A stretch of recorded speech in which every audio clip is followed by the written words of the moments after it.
In this video, me and my brother are building the ultimate tiny house. Not for $50,000, not for $20,000, but for $6,000. And for me and my brother, our whole process started when he picked up an old trailer. You've got to be kidding me. The house is empty. Before we can do anything in here, we got to know our layout. So the first thing we're going to do is take this masking tape and figure out where everything's going, from the kitchen to the toilet to the bedroom. While Colby and I are working out our layout, I'm going to explain to you just how insane this build's going to be. We're going to do a crazy job making this interior just as beautiful as the outside. This will be a fully functional house, meaning we're going to have a refrigerator, full-size appliances, a washer dryer, literally everything you find in a real house, just closer together. It was $500, I had to. Now, as it sits, the trailer's 13 feet long, but our house is going to be 16 feet. So we're gonna add some metal to make it longer.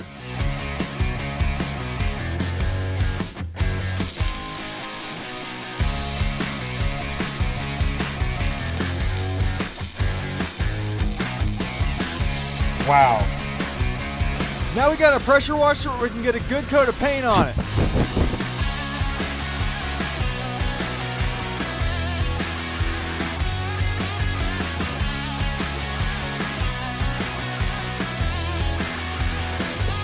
Dude, that trailer looks awesome now. Ready to start building the base? Oh yeah.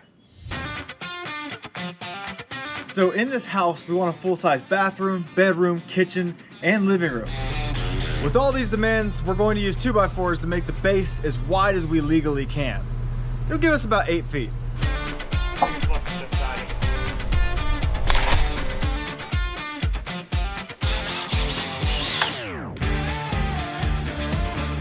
The next step is for us to go ahead and put foam in all these little holes right here.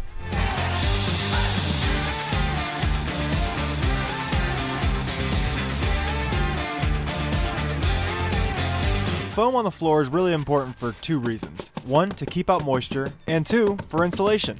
That's why we made these such a tight fit.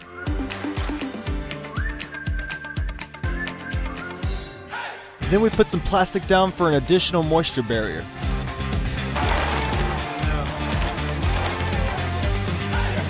And finally, our subfloor.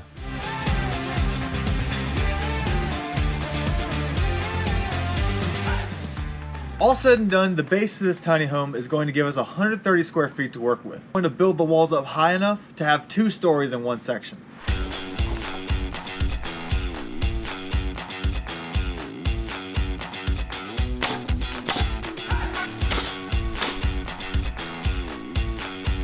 At 9 feet tall, the first wall seemed ginormous, but the second wall was 10.5 feet tall.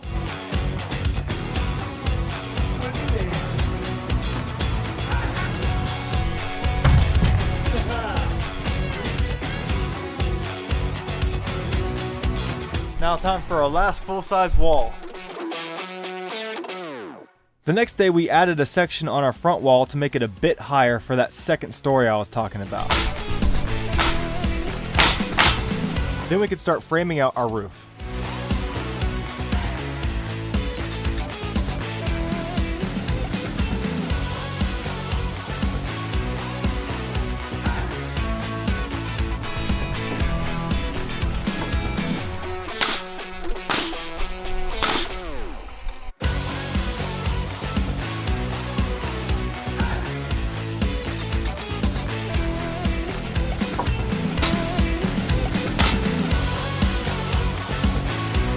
After the roof part itself was installed, we went around the perimeter of the house to make an awesome overhang. And in my opinion, this is the key to making a house look amazing.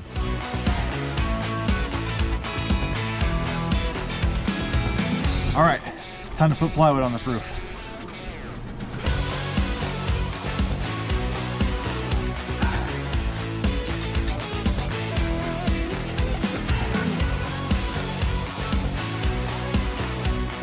You may have noticed earlier in the video when we put up a wall that really wasn't much of a wall. The reason for that giant opening is because we needed a little bit more room to fit our full-size bathroom. So we made an extension.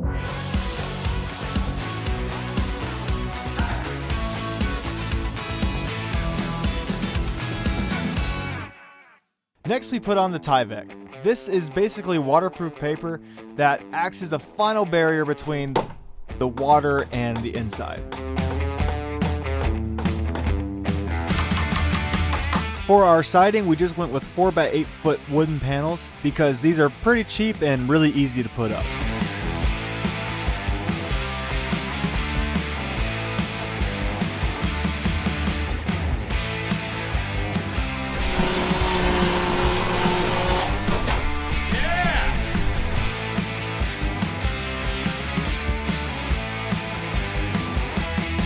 So the only way we can afford to put such big windows in our house is to make them ourselves. So we got several sheets of custom cut glass and we're gonna start building frames around them. Now we've never really made windows before, so the way we're going about this is probably okay.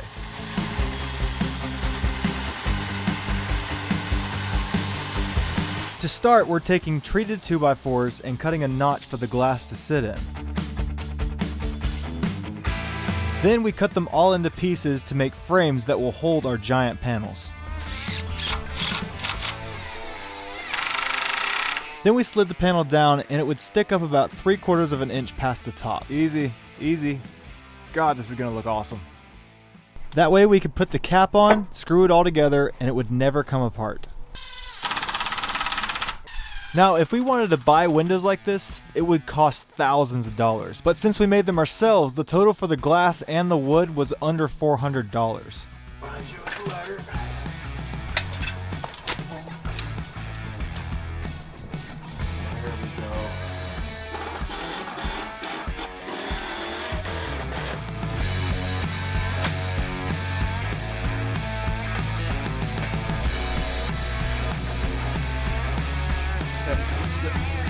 Oh, like a glove, dude. Okay, let me go inside and secure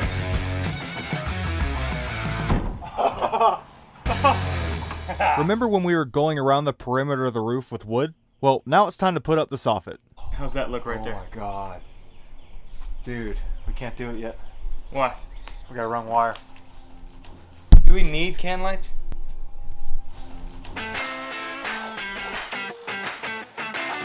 So what we're doing here is running wire through our soffit, where later we can install exterior can lights. It'll make the house look like $1 million.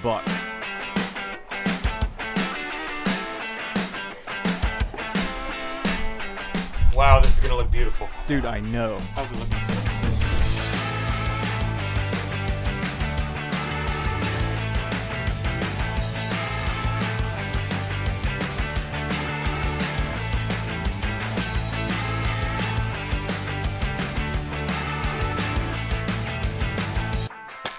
Even though the windows we added earlier are huge, they still won't let any light into the upstairs master bedroom. So last minute we decided to give that room some windows.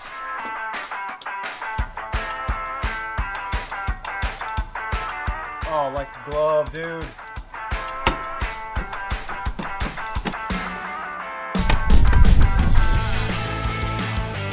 The house was starting to look pretty good, but up close you can see there's a lot of cracks, screws, nails. The corners are all messed up, and it all needs covered up.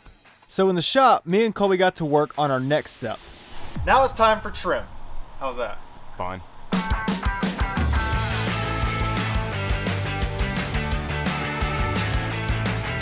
Now, you might not have guessed it, but Colby and I saved hundreds of dollars here. We could have bought pre-made PVC trim for this, but because we used so much, it would have cost $1,500. Whereas our trim just cost $160 and some extra time.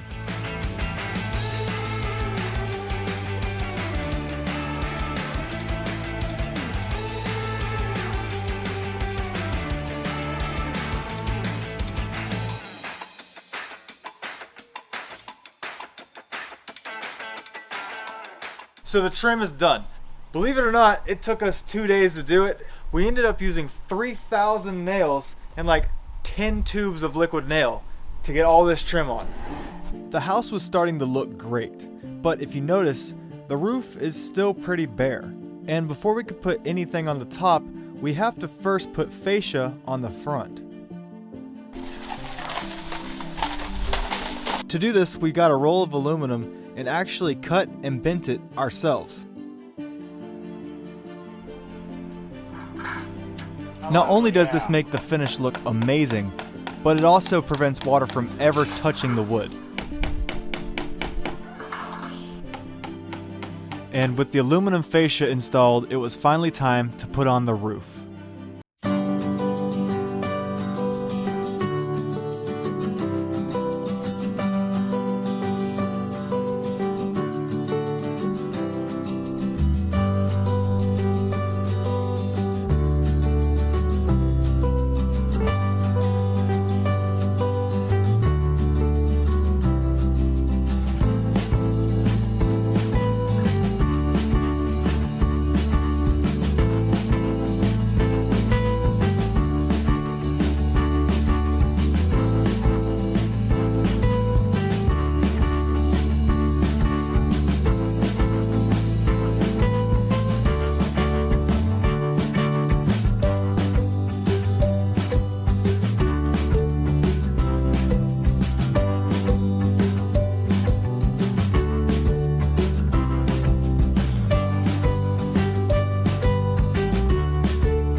Alright everybody, this is our tiny house. As of right now, it's an empty shell, but man, it looks good. All in all, we're a little over $3,000 in this, which is just insane. And here's the first look at the inside. Obviously there's nothing in here, but look how high the ceilings are. To start, we framed out the second story, which would eventually be the bedroom,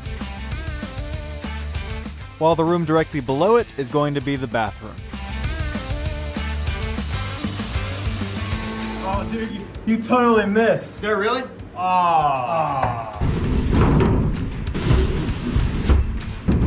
With the framing for the bathroom and bedroom done, we now had to figure out a way to get up in the loft. Behind me, you'll notice that the loft is pretty high. We're going to try and fit a staircase in here with these boards. The problem with the staircase is that beneath it, there has to be room for a couch. And on the other side of it, there has to be room for a refrigerator.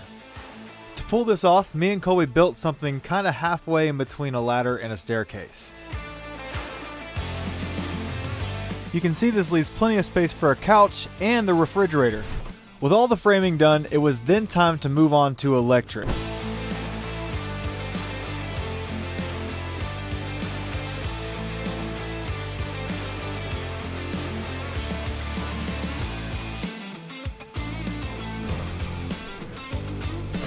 This wire is going to the bathroom.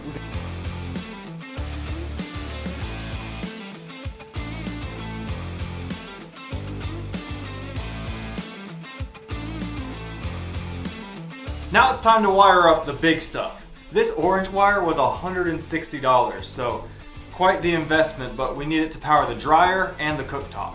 And this yellow wire is for our AC unit, since it draws a little bit more power than normal things. And finally, this black wire. This big old wire is going to power the entire house. Now, we can plug this thing up properly. Then my dad started the plumbing and connected every wire into the breaker box.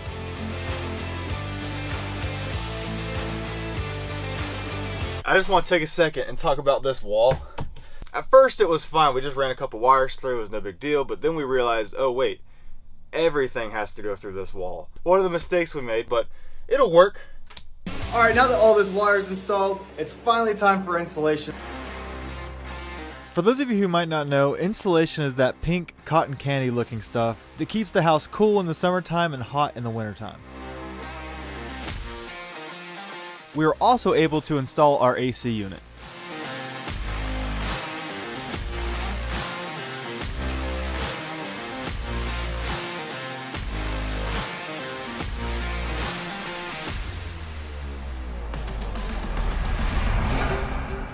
Now that the insulation and electric is all done, it's finally time to put up drywall. All right, now it's time to do a really hard part. Put the can lights up on this ceiling perfectly. Whoa! Oh yeah, look at that. That is light right there. For our crazy wall, we went ahead and put metal plates to cover all of these wires and hoses where when we're putting on the drywall, we don't send a screw straight through them.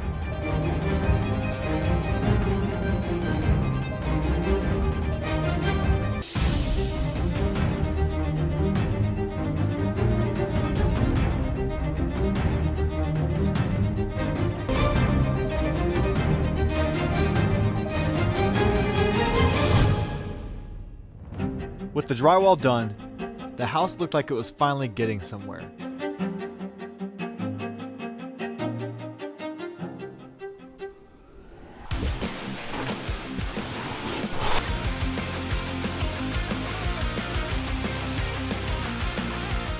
Now it's time for the wall.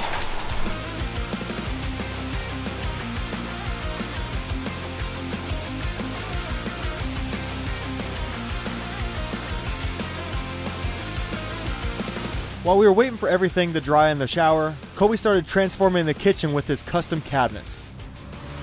This is the first cabinet I built. It's going to be the refrigerator cabinet, and that refrigerator is going to go right where I'm standing.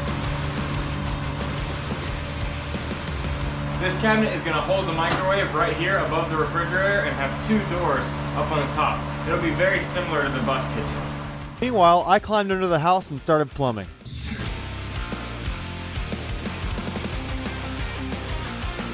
For the tiny house plumbing, we only needed 4 things to drain: a toilet, 2 sinks, and a shower. And thankfully, a tiny house does not need tanks like a bus.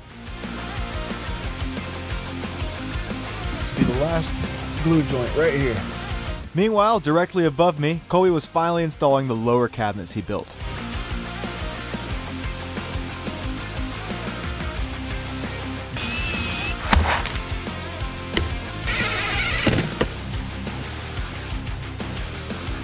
Done.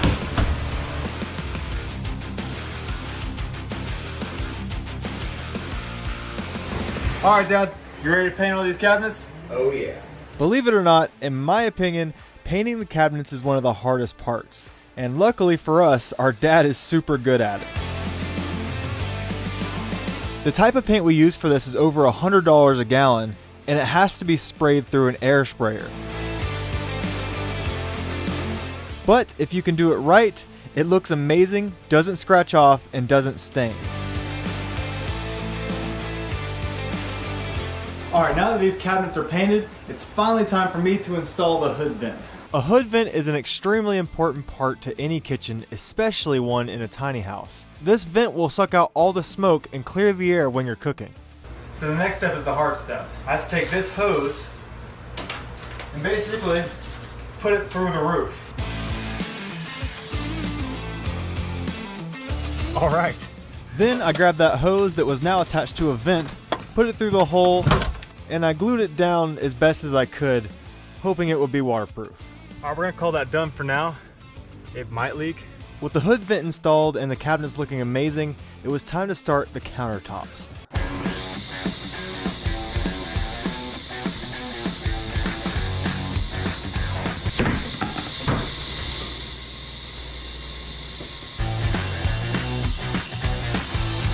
While I'm making the countertops, I want to take a moment to explain that I think one of the most overlooked things when designing a luxury home of any kind is art. Alright, so these two sheets just go on top of each other like that. I'm going to screw and glue these things together. Alright, so now our first countertop should just fit right in here. And let's see if the sink fits. Ah, perfect.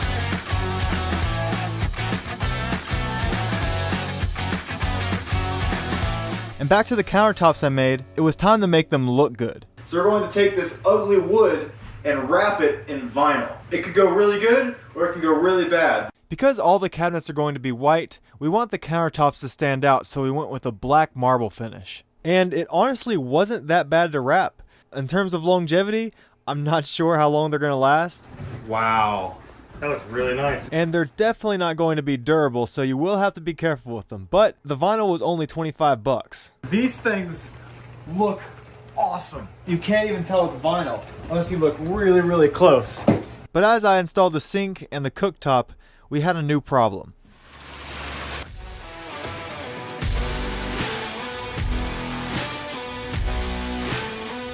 I ended up really, really liking this.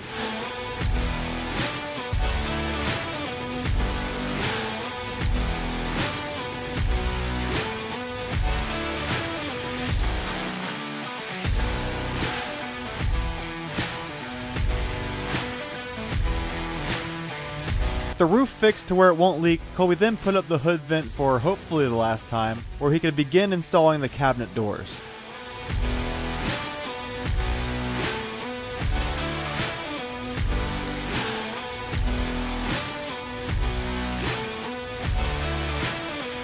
Meanwhile, my dad was grouting the shower, finishing everything up, where we could put the backsplash on that goes behind the mirror.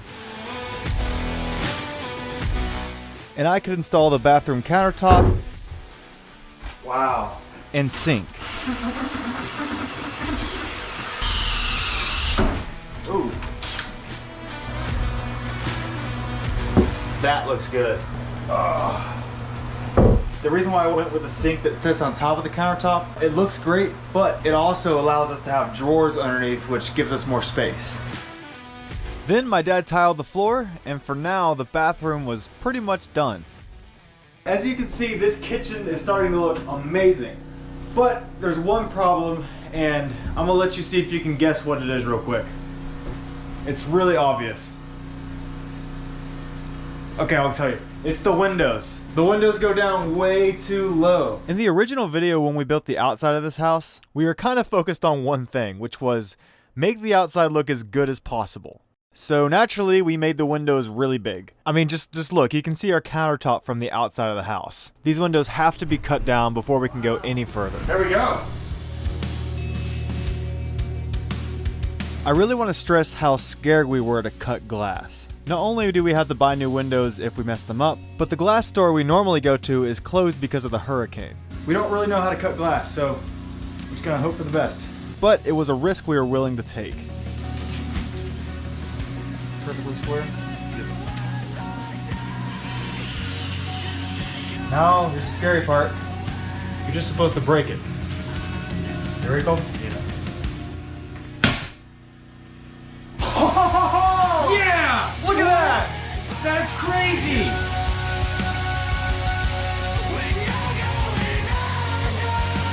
So this time the risk paid off. We were able to make the windows perfect, which is great because I don't want my parents living in a piece of junk.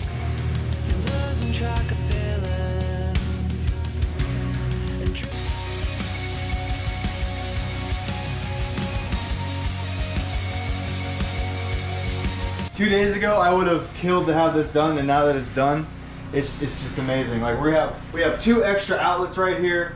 Look how much better this is. Since the windows were finally done and looked amazing, my dad and I put more subway tile up for the backsplash to kind of tie the kitchen into the bathroom.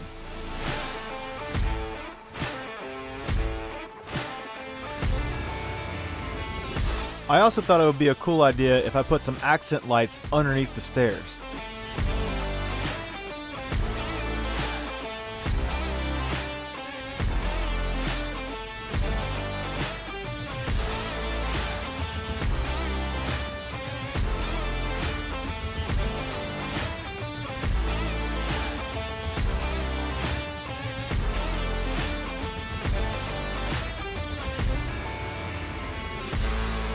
It's so funny because both my parents love the sink in the bus, and now they're gonna have that exact same sink.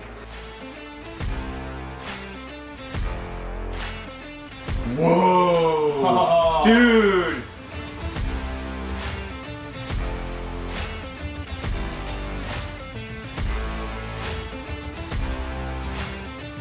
This is our test bulb. I did it.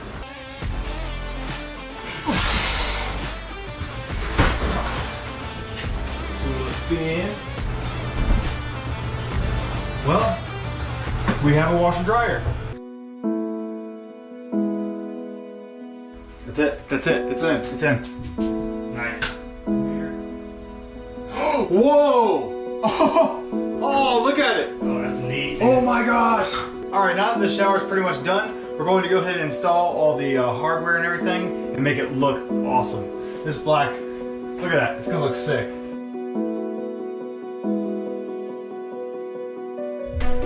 Oh, that's nice. That's some nice flow.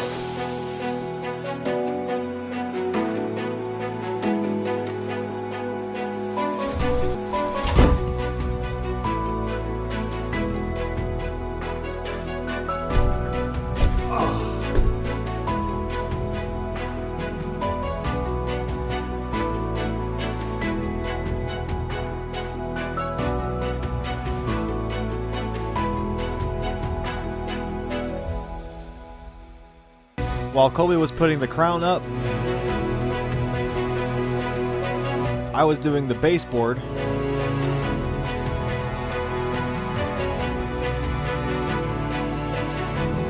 The molding under the stairs.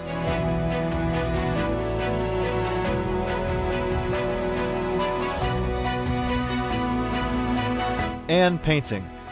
Lots of painting.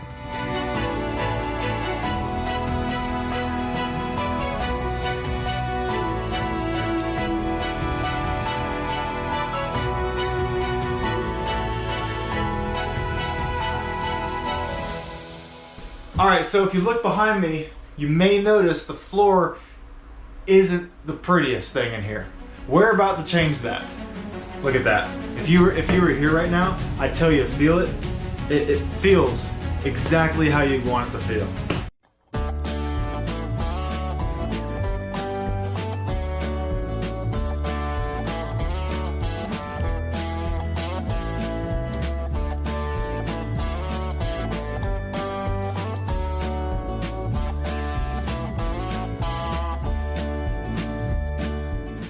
Then we installed some fun little things like the microwave, the ceiling fan,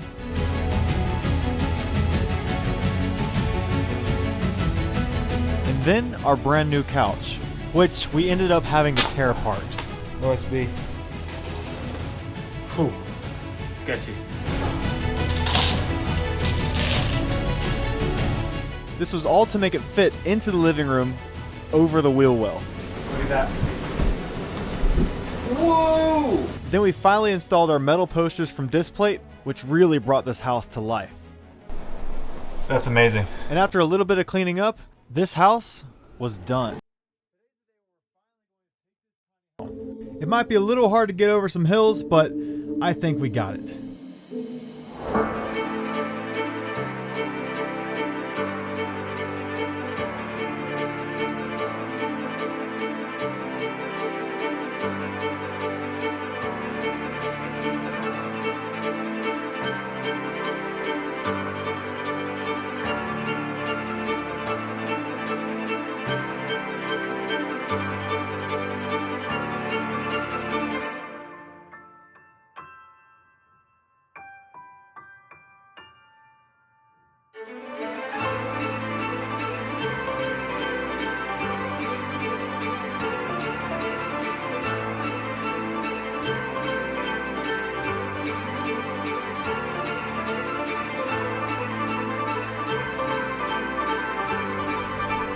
This is the part that we are really scared of, but it looks like we're going to make it. We just have a little bit more tilt until we get down there, then we'll be good.